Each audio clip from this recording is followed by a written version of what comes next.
It is a deception of the human mind to try to make your sin understandable by justifying your thinking. Now, this Spirit folks are 10-minute toward day 3 of Tisa. When you elevate, it's interesting that we're talking about elevation here, and then in Exodus or Shemot 32, we're talking about a nosedive off of a spiritual cliff.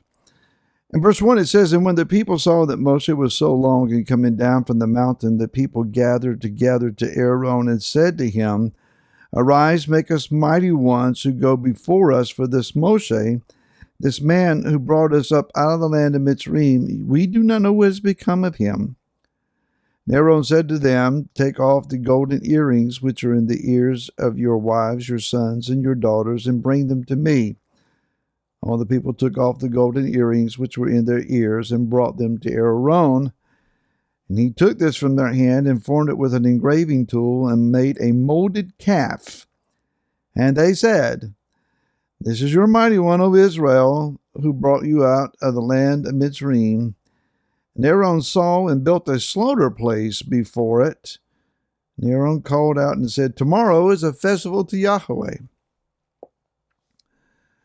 They knew what they were doing, but the bigger question is, what were they thinking? How is it that this group of set apart, may we even say sanctified, group of people who have come to Mount Sinai out of the bounds and bonds of slavery, and they have been called a set apart nation, a peculiar people, they have been called a treasured possession, a nation of priests. They have heard the voice of the Creator. They have seen the mountain consumed in his revelation of himself. And they have heard these incredible words of Yah. They have stood before this mountain in chapter 24. And there Moshe has read the book of the covenant to them, sprinkled the book and the people with the blood of atonement and blood of consecration from offerings. And the people have responded, "Naseva nishma," everything that he says we will do and we will hear. These are Yah's people that he has promised to bring into the land of promise of inheritance in the land of Israel.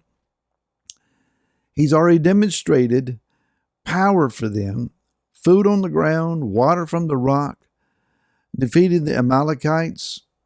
Things are headed in the right direction, and somehow they go from this euphoric high of revival and power and anointing and set apartness to dancing around a calf idol.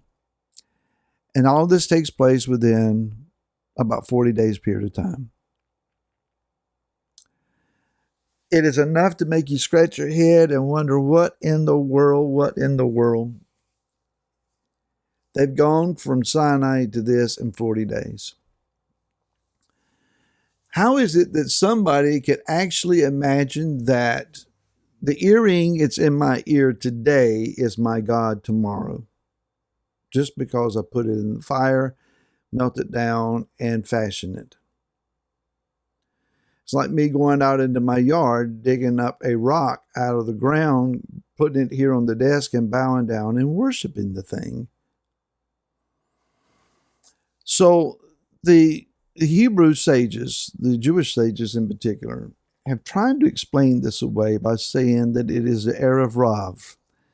It is this mixed multitude of people that went up from Mitzrayim or Egypt with Israel.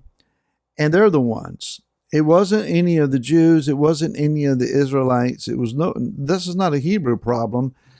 This is that mixed multitude bunch of folks that came up, and they never intended on being people of the covenant. They were always going to be paganistic in their expression. They were never going to fully convert, and they're the ones that led this revolt. I know it's hard to believe among the commentators that any of Yah's people would actually do this, but they did. I mean, if you read the word, it's pretty plain they did.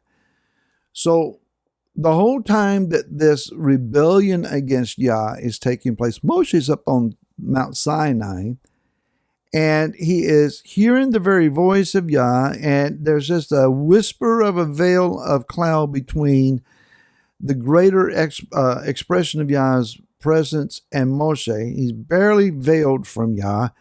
He's hearing Yah is giving him exhaustive details about how to put the tabernacle together. And at the same time, they're thinking about on the ground how to build this calf idol. So it leads to a question. How is it that Yah would even bother to give instructions pertaining to the building of his house in the middle of these folks when he knows that this is what they're going to be doing? Great question. I'm glad you asked that one.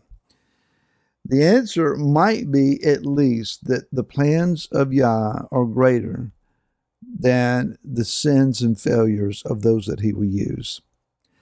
That is absolutely not to justify anyone's sinful ways or rebellion. It simply says that Yah knows that human beings are corruptible. They're not just corrupt, they are corruptible. They are prone to failure and to great failure. But what is greater than the propensity of man to walk in corruption and failure is the redeeming and restoring power of the Most High, where he can take someone like David who sinned with Bathsheba and continue to use him to lead the kingdom.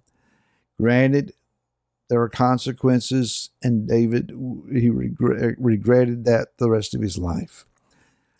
He can use someone like Shimon Kefa, who denied that he even knew who Yeshua was, and use him mightily. What is it that you failed at? How many times have I failed? How many times have we gone to him and said, I can't believe, how did I get here? Why was my mind going in that direction? How could that come out of my mouth? How could my hands do whatever it is? And Yah's redeeming and enabling power to go beyond that and restore. It requires a change of heart. These people tried to explain away what they did. Aaron took an engraving tool and shaped this calf and then built an altar before it. Yet when confronted by Moshe as he come down off of the mountain, said, I put the gold in the fire. A calf popped out. Oy vey. Yah was going to kill Aaron for his mistake, but Moshe prayed for him. So Yah says, go down, for your people who you brought out of the land of Mitzrayim have corrupted themselves. Moshe says, he says, these are your people that you brought out of the land of Mitzrayim. Yah didn't want them, and Moshe didn't want them. Nobody wanted this group of people. But Yah claimed them. We all have our gold calves. Those things that we would try to replace the absolute face of the Most High with. Our preferred versions of him, the doctrines that we hold on to, that we refuse to let go of, our traditions, our celebrations, our practices, and we justify any and everything that we can by just trying to explain it away. But here's the vital question. The question is not what something means to you. Well, I know you say that that's a problem, but it don't mean that to me. Wrong response. The question is, what do my actions and my words and my beliefs and my traditions and my celebrations, what do they mean to him? He is the one to be considered. And if they are an offense to him, they must become an offense to us. If they're acceptable by him or to him, then we need to accept them as well. and I hope to see you again tomorrow. Until then, shalom.